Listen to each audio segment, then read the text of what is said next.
Sudah relakan saja. Hari ini baik Tamara maupun Ray sama-sama lembur di kantor mereka. Saat ini jam sudah menunjukkan pukul 8 malam dan mereka masih di sana. Namun Tamara sudah mulai mengemasi barangnya, tapi ia masih menunggu Ray dengan sabar. Ray yang masih berkutat dengan kegiatan editingnya. Masih terlalu sore, namun Tamara yakin yang didengarnya tidak salah. Pekik tawa khas kuntilanak. Ia melihat ke sekeliling kantornya mencari asal suara. Semua temannya bahkan sudah pulang dan hanya tersisa mereka berdua di sini. Tapi Tamara juga tidak mau meninggalkan Ray sendiri walau Ray tadi sudah menyuruhnya untuk pulang lebih dulu. Ray, aku cari angin sebentar ya ke taman depan, ucap Tamara. Dan Ray tidak mau menolaknya karena sebenarnya ia kasihan pada Tamara yang harus lembur malam ini menemaninya. Ray pun mengizinkan dan Tamara langsung berjalan keluar demi duduk di kursi taman kantornya.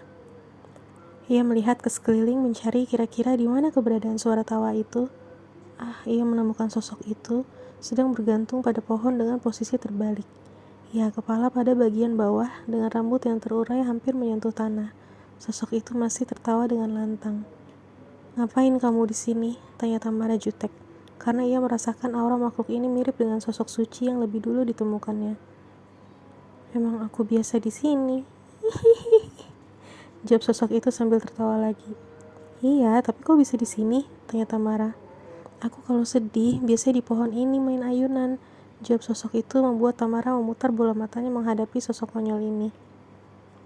Sosok ini mengayunkan dirinya. Jika dilihat mungkin akan mengerikan, namun Tamara tidak peduli. "Kenapa kamu masih nyangkut di dunia?" tanya Tamara. "Panggil aku Desti," ucap sosok itu. "Namaku Tamara," ucap Tamara akhirnya dengan harapan bisa mengorek informasi. "Kenapa pilih tempat ini?" tanya Tamara lagi. "Karena dekat rumah Mas Gusti," jawab sosok Desti itu. "Gusti siapa?" tanya Tamara. "Jodoh orang yang kujagain," jawab Desti lalu tertawa genit lagi. Dia bahkan menggunakan istilah zaman sekarang. Rupanya sosok ini suka melucu, batin Tamara. "Kenapa mau aja jagain jodoh orang?" tanya Tamara mengikuti kekonyolan sosok ini. "Mas Gusti itu pacarku. Kami pacaran dari aku masih SMP di desa. Akunya cinta banget sama dia sampai mimpi jadi istrinya. Dia dijodohin sama orang tuanya sama Astuti. Dan dia gak berani lawan keluarganya. Dia gak belain cinta kami." Lalu sosok Desti ini pun terisak. "Terus kamu ngapain masih harapin orang yang gak perjuangin kamu?" tanya Tamara. "Ya gimana sih Mbak Tam? Udah lama banget kami pacaran. Dari masih sama-sama ingusan, sampai Mas Gusti jadi dokter, aku jadi guru, pegawai negeri," ucap Desti masih sambil terisak. "Astuti apa kerjaannya?" tanya Tamara kepo. "Tukang jahit di rumahnya," jawab Desti dengan nada meremehkan. Tamara hanya menggeleng-gelengkan kepalanya melihat cara Desti bercerita yang seakan sedang merendahkan si Astuti ini, merasa dirinya lebih hebat. "Terus gimana setelah mereka dijodohkan?" "Tahu gak sih Mbak Tam, saya habis dari antar ibu saya ke undangan saudaranya di Jember. Pas saya pulang, Mas Gusti datengin saya ke rumah. Saya kira kangen sama saya, taunya ngasih undangan."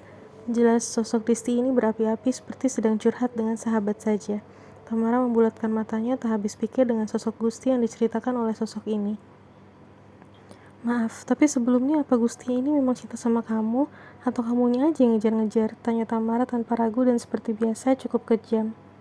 "Cinta Mbak Tam, orang kemana-mana berdua, lagian dia juga merasa setara sama saya. Dia dokter, saya pegawai negeri. Kurang apa coba? Hubungan kami udah jauh juga, udah gituan Mbak Tam," ucap sosok itu membuat Tamara geli dengan panggilan oleh sosok itu. "Lah kamu kok mau? Ya orang Mas Gusti ganteng, seksi, badannya gede, suaranya berat. Dia suka fitness Mbak, yuk aku gelem pas diajak gituan," ucap Desti dengan santainya. "Kalau dia memang cinta kamu, kenapa dia pilih Astuti?" tanya Tamara lagi. "Rasanya dipelet karo keluarganya Astuti, wong aku lo lebih ayu," ucap sosok Desti itu. Tamara menggelengkan kepalanya lagi, heran dengan sosok ini yang begitu percaya diri. "Desti, ketika laki-laki gak bisa perjuangin kamu, itu artinya cintanya gak begitu besar ke kamu," ucap Tamara. Desti malah bersandar ke bahu Tamara. Tamara agak risih karena bagaimanapun tampilan sosok Desti ini adalah kuntilanak, dengan wajah pucat, rambut panjang yang kusut, juga bibir yang lebar menyeringai, namun terkadang menangis. Aku sedih Mbak Tam, sampai aku gak bisa makan, lalu aku mati. Aku gak bisa datengin Gusti lagi, cuma bisa liatin dari jauh. Sekitar 5 meter gitu loh Mbak Tam. Mungkin karena posisi Desti yang menempel bersandar pada bahu Tamara, hadirlah potongan ingatan sosok ini. Sepertinya saat ini ia sudah mati, dan hanya bisa memandangi Gusti dari jauh. Ya, Gusti memang cukup tampan, khas pria Jawa dengan tubuh tinggi besar, berkulit sawo matang namun berparas manis. Memang jika dilihat dari wajah, tidak terlihat ada sisi bajingan pada diri Gusti ini. Mungkin ia hanya tidak berani melawan kehendak keluarganya, jadi tidak berani menolak perjodohan itu. Tamara jadi merasa kasihan pada sosok Desti yang masih saja terisak. Sebuah potongan ingatan hadir lagi. Kali ini ingatan ketika Desti menghadiri acara pernikahan Gusti. Ya, Desti hadir bersama ibunya. Tamara bisa merasakan hatinya yang terasa sangat sakit.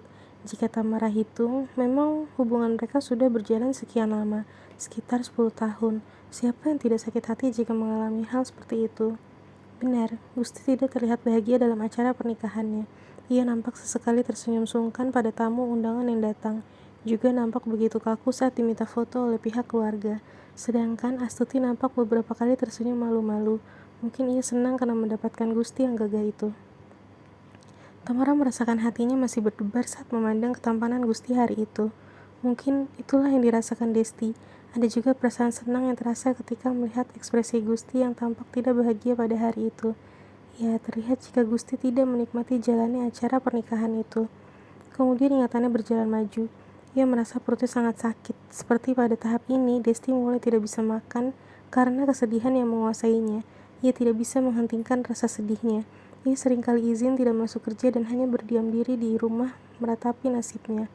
Dan tibalah pada sebuah ingatan penampakan Gusti yang menjalani kesehariannya. Jika pagi ia berangkat kerja, menuju klinik tempat ia praktek dengan menggunakan jas putih dokternya. Ya, sebegitunya hingga Desti masih mengamatinya dari jauh.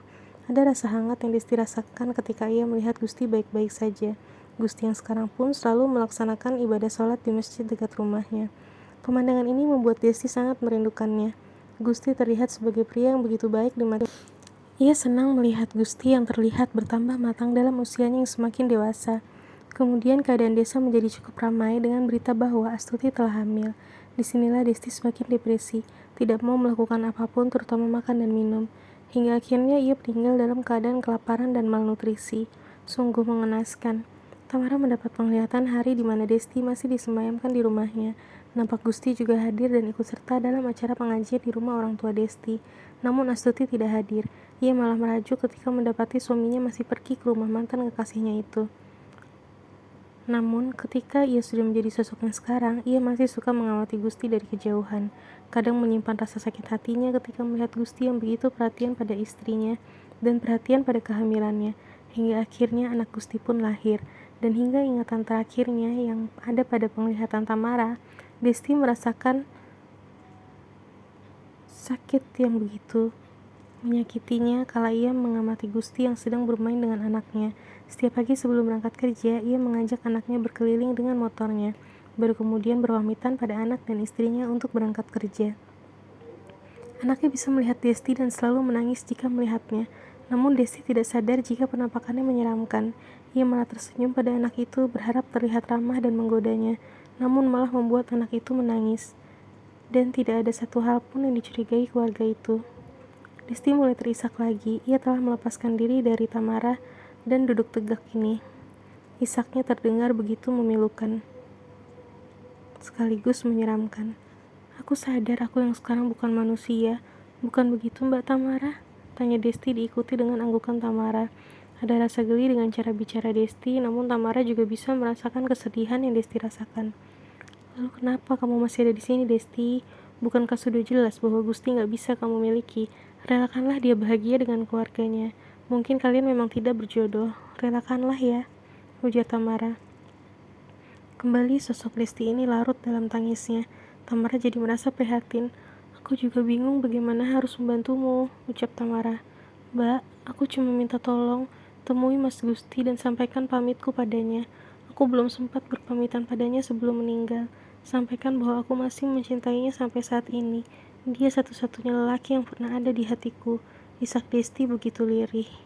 Tamara jadi semakin iba. Tiba-tiba Nyai Ambar hadir di antara mereka. Desti terkejut dibuatnya. Ya ampun mbak, pantas mbak Tamara cantik tenan, lowong sing ikut Nyai ini. Ujar Desti kemudian menangkupkan tangannya di depan dadanya memberi salam pada Nyai Ambar. Nyai Ambar membalasnya dengan anggukan. Tamara, kamu tidak perlu menemui orang itu. Desti, aku akan memberimu jalan untuk menemui Gusti dalam mimpinya. Bicaralah seperlunya. Ingat takdirmu dan ingat saat ini kau siapa. Nggih Nyai, matur sembah nuwun, ucap Desti dengan takut-takut. Terima kasih Nyai, ucap Tamara kemudian baik Desti juga Nyai Ambar lenyap dari hadapannya.